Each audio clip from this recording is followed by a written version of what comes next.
ายดีเด้อ ป้าได้ยินข่าวๆในหมู่บ้านน้องมื้อนี้เขาเฮ็ดหยังน้อง กินงะ กินงะบ่เฮ็ดบุญกินงะ แมน สมึกนี่เก่งได้เฮ็ดกินเด้แล้วนี่น้อง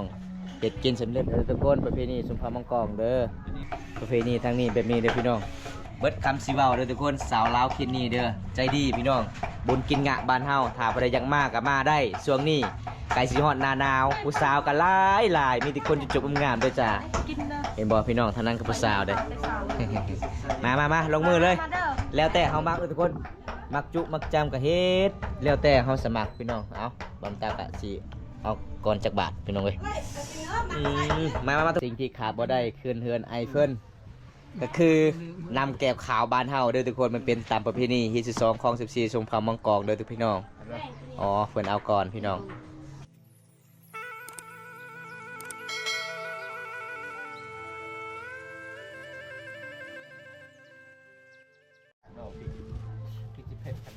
สบายดีเสมอ สบายดีเด้อ ป้าได้ยินข่าวๆในหมู่บ้านน้องมื้อนี้เขาเฮ็ดหยังน้อง กินงะ กินงะบ่เฮ็ดบุญกินงะ แมน โอ้มามื้อนี้แขวเจ้างามเลยเนาะ จะไปใส่อยู่ใส่ ดิสโก้ ดิสิโปนเท่าไหร่น้องราคา บัดจองเมืองสี่แสน 400,000โอ้ราคาแพงเลยเนาะขึ้นแล้วทุกคนเลยเอาพี่น้องมื้อนี้บอมตากะสิพา FC ได้รับชมหมู่บ้านน้องเฮ็ดบุญกินงะเด้อทุกคนมันเป็นตามประเพณีเด้อน้องก็บ่สบายนี่ไปเมื่อใดก็บ่สบายตลอดเลยสมึกนี่ เดี๋ยวก็เป็นไข้ แต่น้องใจดีทุกคนอันนี้คือน้องกับต้อนรับแขกเวลามาเยี่ยมมายามได้เพราะว่าหมู่บ้านน้องก็เฮ็ดบุญกินงานก็คือบุญเปิดประตูเล้าเข้าของชุมเผาบรูมังกรบ้านเฮาเด้อทุกคนเพราะว่าถ้าแขกทางใดมาก็กินฟรีบ่สมึกมื้อนี้บ่อ๋อกินฟรีเด้อทุกคนบ่เปลืองเงินบ่เปลืองคำเด้อ มาเกณฑ์นี่ใจดีเนาะ แม่นเห็นบ่เฮือนซานบ้านซองน้องประมาณซำนี้เด้แต่น้องก็ใจดีเด้อ๋อมีหยังอยู่ในหม้อนี่นะ เสียแล้วปะ โอ้สมึกนี่เก่งได้เฮ็ดกินเด้ เราบอกว่าเราจะซอยจุให้ทีมงานเขากินวันนี้ โอ้ ทีมงานเขาบ่ต้องเฮ็ดหยังดอกนั่ง แล้วว่า กิน นะ อย่างเดียวนี่ โอ้ ลืมเอาเมื่อกี้นี่เลย สุดยอดสุดยอด ลืมเอาไว้ซอย ทั้งเก่งทั้งใจดีเด้อทุกคนสาวหมึกบอกเลยว่า มาเฮือนเพื่อนบ่ผิดหวังเด้อพี่น้องมื้อนี้ก็สิตามติดประเพณีทางหมู่บ้านนี้เด้อพี่ทุกคนเลยถ้าบ่ได้อยากมาก็มาช่วงนี้เด้อ สาวสาวหยัง สาวลอย สาวร้อย สาวลอยรอยรักโอ้มาเฮือนสาวหมึกนี่มีผักกาดครบสดได้เพิ่นปลูกไว้เด้อผักหอมผักบัวอีหยังจะเว้านะ ผู้สาว ผู้สาว มาเดินมากินงะอยู่บ้านคอย โอ้ ใส่เฮือนเนาะ มานั่งค่ะ เจ้าเอิ้นค่อยแล้วว่าเจ้าเอิ้น FC เอเด็กซี โอ้แสดงว่าเฮาสองคนบ่พลาด มือกองกับเอิญบ่มือกองกับเอิญ เอาอันนี้สลอยทุกคน เป็นพี่น้องของสาวหมึก เอาตอนนี้น้องเก็ดกินสำเร็จแล้วทุกคนประเพณีสุมพามังกรเด้อ ไป เคยใหม่เด้อ เคยมาให้บ่ทำไมมาซอย ไปทุกคน โอ้ ทางนี้เขาเจ้าก็กำลังสิพับลากพี่น้องเลยมาประเพณีทางนี้แบบนี้เด้อพี่น้อง สุดยอดหลายเลย นี่เห็นบ่หมู่บ้านเฮาเฮ็ดบุญกินงะบางคนบ่เข้าใจว่ามันยังบุญกินงะก็คือบุญเปิดประตูลาวเขาของชุมเขาบรูมังกรโดยทุกคน นี่เจ้าเฮ็ดแจ่วบ่น้องลอย แม่แก้ว น้องลอยนี่คันมีคนหักลอยรักเลยบ่ รักร้อย แม่นลอยใจบ่ รักร้อย อุ้ยติ้วเอาที่นอนละ เอา ก่อนจะดับไฟ เห็นบ่ทุกคนสาวลาวเขตนี้ใจดีเด้อพี่น้องเอ้ยอันนี้เป็นซีนวัวเด้อทุกคนซีนวัวเด้อ สดๆเลยเนาะ มื้อนี้เฮือนสาวเมือกเอา3พูดทุกคนเลยเอาบางคนก็มักพับลาบมุนๆเขาเจ้าพับลาบมุนๆบางคนก็มักซอยจุซอยจ้ำแล้วแต่เฮาอยากกินทุกคนจัดให้เลยเพิ่นว่ามาสาวลอยเอิ้น FC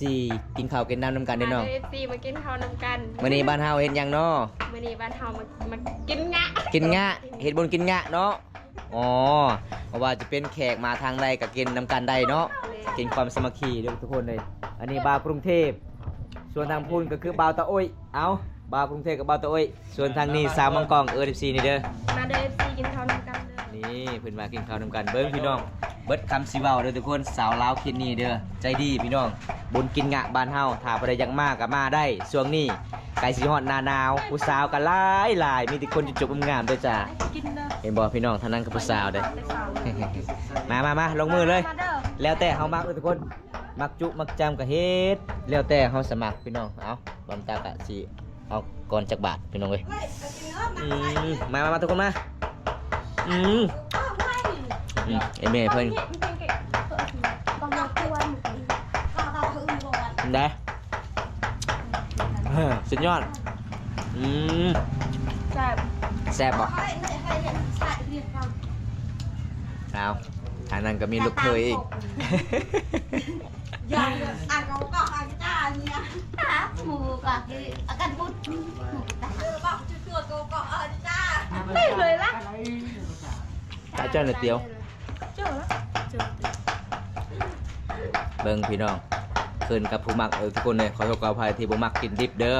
เบิ่งสามึกนี่เพิ่นว่าอู้สุดยอดเลยเบิ่งใส่กับฝักหอม เนี่ยเป็นใครเลย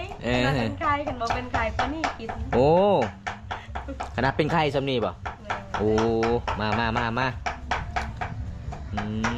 บ่าวกรุงเทพก็ลองกินคือกันเลยเอ้าจำจนหมดทื่อ ใส่เห็ดเจ็ดเลยนะ ไม่เอาเลย เดี๋ยวร้อน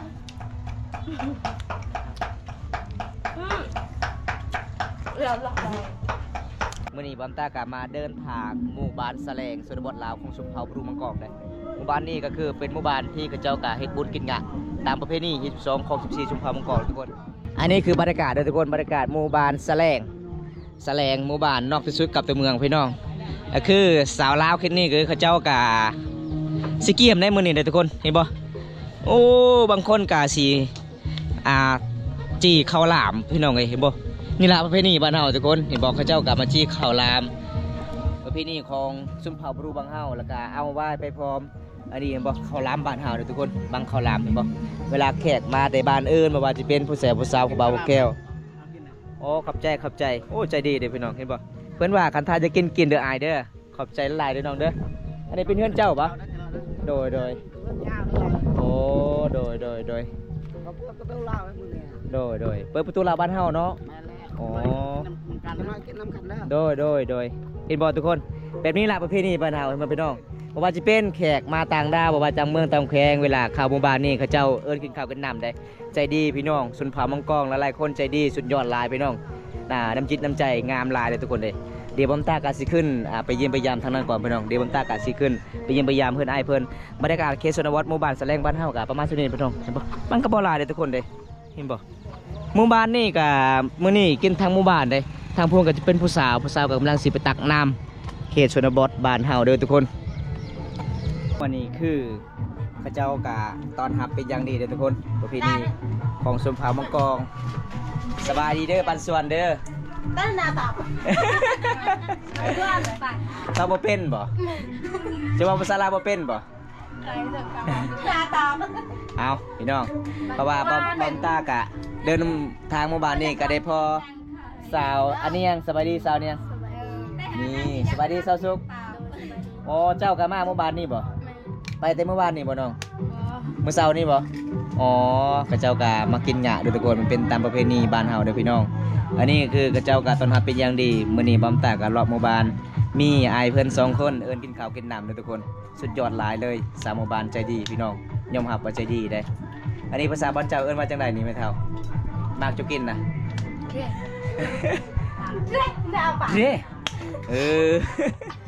แรกคือมากตัวแห่เด้อ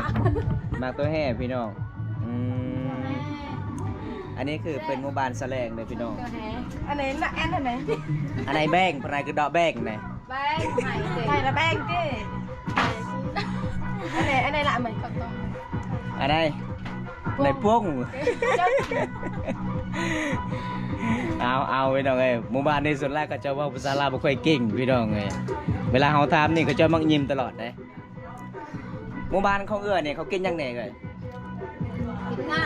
กินง่าบ่เขากินยังไงแม่เฒ่า กินงัว กินงัว แล้วหรือบ่เขาเจ้าเฮ็ดบ่ ย่าง โอ้ยังมันทันได้แล้วเนาะตอนนี้เขาเจ้าก็สิเกียมก่อนเด้อทุกคนเอาข้าวต้มข้าวนมเอามันกินตอนรับผู้สาว2คนเด้อทุกคนเลยโอ้ผู้สาวนี่มื้อนี้กินเต็มที่เนาะ จังอ่ะ กินอิ่มเด้อสาวเนียงเด้อเอาทุกคนเดี๋ยวก็สิถามเอ่ยเพิ่นก่อนเพิ่นว่าอันนี้จะเว้าหยังเมื่อกี้เอ่ยมักอีหยังมักแฮบ่ มาแกะ มักแฮมักแฮฟังนำกันเด้อทุกคนมักแฮอันนี้เด้อทุกคนเลยถามมาบ้านนี้เขาว่าซื้อมักแฮต้องจำไว้เลยแม็กตัวแฮเด้อพี่น้องเอ้ยทางนี้เอิ้นมักแฮ การมักทั่วคือมักชัดยาดเด้อทางนี้เอิ้น มายังหน้ามากันยานนะ มักชัดยาดคือมักทั่ว โอ้ อันนี้มักแฮโอ้ยคัก ภา คัก ษาต้อง อันนี้เป็นเพิ่นซานพี่น้องสามหมู่บ้านนี่ทุกคน อันนี้คือมีบางข้าวหลามมีน้ำอ้อยมีมันเด็กพี่น้องไงเขาเจ้าก็ต้อนรับเป็นอย่างดีแล้วก็มีเสียไปพร้อมเขาเจ้าก็สิให้เฮาเฮ็ดกินเองแต่เฮามักเพราะว่าเป็นกันเองเลยพี่น้องหมู่บ้านนี้ทุกคนเลยใจดีหลายๆคนเลยส่วนผู้สาว2คนหิวข้าวหิวน้ำเลยพี่น้องไปเฮือนได้ก็เจอผู้สาว2คนนี่ทุกคนเลย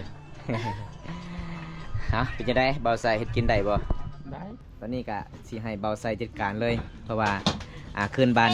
ทางใดเขาเจ้าก็ต้อนรับเป็นอย่างดีเด้เพราะว่าเข้าตอนแรกๆเขาเจ้าเอิ้นเลยพี่น้องเอิ้นกินข้าวกินดำมื้อนี้เฮาก็มาเยี่ยมมายามครั้งแรกเลยหมู่บ้านนี้ทุกคนเพราะว่าบอมตากะกับเบาไซกะดีใจหลายพี่น้องชาวหมู่บ้านก็ต้อนรับเป็นอย่างดีทุกคนมื้อนี้ก็เป็นบุญตามประเพณีเฮ็ดจุด2ของ14ชนเผ่ามองกองบุญเปิดประตูลาวเข้าบ้านเฮาเอิ้นบุญกินงะด้วยทุกคนถ้าผู้ใดมาเขตนี้ก็คือฮอดฤดูยามบุญกินงะก็คือเดือน12แล้วทุกคนในเดือนธันวาแล้วพี่น้องเขาเจ้าก็เฮ็ดบุญกินงะเป็นตามประเพณี ปีหนึ่งมีเธอหนึ่งทุกคน อ๋อเป็นยังไงเนาะเบาไซหลังจากกลับกรุงเทพเลยเป็นยังไงบ่มีเลยบ่ประเพณีแบบนี้ บ่มีอะไร บ่มีเลยเนาะ นี่เป็นประเภทนี้แล้วก็เขาจักสิเอิ้นอะไรทุกคนคือความสามัคคีหรือว่า เป็นบุญใหญ่ มี อันยิ่งใหญ่ของชนบทลาว แม่นมันเป็นประเพณีที่สืบทอดกันมาตั้งแต่ใดแต่ใดทุกคน แม่ ก็คืออีกอย่างเวลาแขกเข้ามาเพื่อนเนี่ยก็จะแบบ คันแขกมาลายก็คือดีเลย แม่นก็จะยกให้เฮาเฮ็ดจังซี่เลยเนี่ย แม่แม่อ่ะ คิดเองทุกคนอยากแบบใดก็คือเฮ็ดแบบนั้นนี่แหละทุกคน กันอยู่กรุงเทพเป็นยังไงประมาณจักร้อยจักพันสำนี้ โอ้โหเต็มนี่คนว่า ไล่ตังค์เติบทุกคน แม่เอาเบาไซ ทุกคนเฮาก็จะมาเฮ็ดกินเองแล้วก็จะมอบให้เฮาเลย แกะที่กูโต โจตะกะโต ตามก่อนเลยจะเป็นการเรียบเป็นอ้างท กระโตสิ ตู้กระตู้มึงพูดมาเล่นนั่นล่ะ อันนี้5แสน 500,000 5แสน ไปเอสได้500,000เลย ำก่อนจะโดนจะเรียบเป็นอ้างท เว้ยเฮ็ดแบบนี้เลย เอาสิ่งที่ขาดบ่ได้คืนเฮือนไอเฟิลก็คือนำแกบขาวบ้านเฮาเด้อทุกคนมันเป็นตามประเพณีฮีสิ2ของ14ชมเผ่ามังกรเด้อทุกพี่น้องอ๋อเพิ่นเอาก่อนพี่น้อง เนี่ย ประเพณีบ้านเฮาสิ่งที่ปะบ่ได้คือเหล้าเนาะ ที่เจ้าก่อนไปใช้ เหล้าออกก่อนทุกคนอ๋ออันนี้คือค่อยบ่ ำ อ๋อขับใจละลายเอาทุกคนประเพณีฮี12คน14ชมเผ่ามังกรบ้านเฮาขอให้อยู่ดีมีแรงขอให้ร่ำให้รวยปรารถนาสิ่งใดขอให้ได้สิ่งนั้นเด้อแบบนี้ล่ะพี่น้องประเพณีบ้านเฮาจะจวดนำกันพี่น้องเอ้ย Juan mà dạ hệ không? Bài tận Ô. em ấy. คักเนาะ ครับแล้ว เราต้มเองบ่ โอ้สุดยอด Nhưng mà เป็นจะได้เบ้าไซ bài tận นิดนึง บ่ thôi không? เราต้มเองเด้หอม Mà là hai bài bài สุดยอด gọi chu kỳ không? กินนี่มีแหงกับกรุงเทพบ่ได้ Người đồng chuối. อยู่เมืองนอกเลย เด้อคอยรับในด้วยปรารถนาสิ่งใดคอยได้อย่างนั้นบ่าวไซก็คอยเดินทางปลอดภัยเฮงๆปังๆ หวาน หอม Chàng. เป็นยังไงเนาะกับกรุงเทพได้บ่ ธรรมดาเนาะสุดยอด กินก่อนตอนนี้เพราะว่าเขาเจ้ากะมอบเฮาเฮ็ดกินแล้วแต่เฮาเฮ็ดกิน Bốc hao bỏ. เอาครบ เดี๋ยวเลยจ้าเลยนะ Có ăn còn chừng này.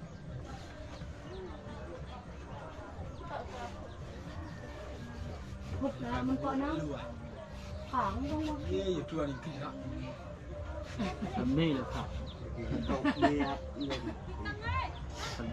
คันมุนนั่นมันบ่แม่นก้อย น้ำมันลาบ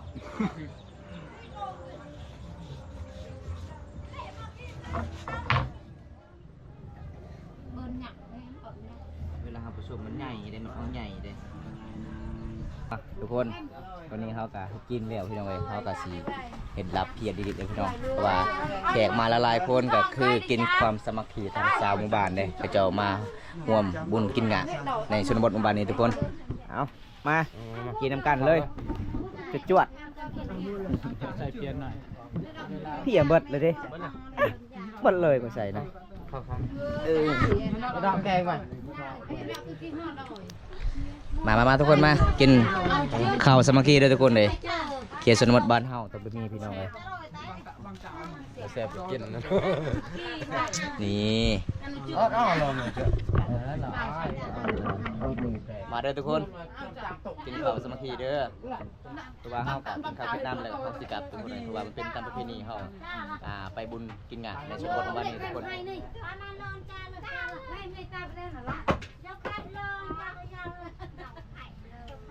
cái cái gì sao tay lẹ tay này แซ่บหลาย mà anh là xúc vậy đó rồi cái tay này phải giả ใส่น่ะจางบัดกินแต่ผัก ตริยะจ้าบ้าน này cái chịu này ao chọc มู้เหรอจันโตะเหรอ โอ้ เฮ็ดอีหลีรอดเลย กินข้าวนำกันเด้อ สาวเนียงเอิญน้ำชีนะ กินข้าวนำกันเด้อทุกคน มาพี่น้องมา trước cái chán ạ chán đâu luôn nghèo chán này rồi làm xài được thứ này còn người ta bài ngon các bạn chả ăn chụp nhẹ năng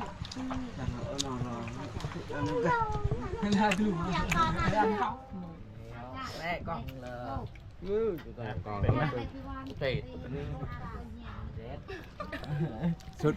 ชุดใหม่ปะได้ชุดใหม่เนาะ chứ làm phải chụp ra đâu เอาทุกคนหลังจากกินข้าวกันน้ำแล้วบำตากับสิกลับบ้านแล้วทุกคนเมื่อนี้ก็ไปเบิ่งประเพณีหมู่บ้านแสลงชนบทลาวนอกสุดกับตัวเมืองนอกได้เมื่อนี้เขาเจ้าก็ต้อนรับไปอย่างดีเลยพี่น้องว่าจะเป็นละลายลังคาเฮือนเขาเจ้าเห็นเขาเจ้าต้องเอิญในแขกได้ให้เขาเจ้าดีใจพี่น้องแขกมาเยี่ยมมายามที่มือเฮ็ดบุญกินงานเปิดประตูรับเขาคงชุบเขาบรูมังกรบ้านเฮากะจบเพียงเท่านี้ก่อนพี่น้องได้ครับชมคลิปนี้แล้วก็อย่าลืมฝากกดไลค์กดแชร์กดติดตามด้วยทุกคนเลยบำตากับสิกลับบ้านละพี่น้องเมื่อบ้านแล้วทุกคนเลยคลิปหน้าพบกันใหม่ขอกล่าวคำว่าสวัสดีครับผมบ๊ายบายไปกันเด้อ